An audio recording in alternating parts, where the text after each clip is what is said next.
4 ఏళ్ల డిగ్రీ పూర్తి చేసుకున్న వాళ్లు నేరుగా పీహెచ్డీ చేసుకోవడానికి అవకాశం కల్పిస్తున్నట్లు యూజీసీ చైర్మన్ మామిడాల జగదీష్ కుమార్ ప్రకటించారు. దీనికోసం 4 ఏళ్ల డిగ్రీ విద్యార్థులు పీహెచ్డీ చేయడానికి యూజీసీ నెట్ పరీక్ష రాయవలసి ఉంటుందని పేర్కొన్నారు. గతంలో యూజీసీ నెట్ పరీక్ష రాయాలి అంటే సంబంధించిన సబ్జెక్టులో పీజీ పూర్తి చేసి ఉండాల్సి ఉండేది.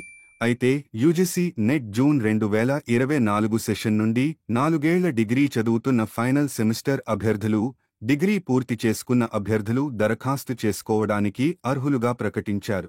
అయితే వీరికి 4 ఏళ్ల డిగ్రీలో 75% మార్కుల లేదా తత్సమాన గ్రేడ్ను కలిగి ఉండాలని పేర్కొన్నారు. రిజర్వేషన్ల ఆధారంగా 5% మార్కుల సడలింపు కూడా ఉందని మామిడాల జగదీష్ కుమార్ ప్రకటించారు. ఈ అభ్యర్థులు ఏ సబ్జెక్టులో అయినా పీహెచ్డీ చేయడానికి అవకాశం ఉందని పేర్కొన్నారు. మా వీడియోస్ మీకు నచ్చినట్లు అయితే please like, share and do subscribe.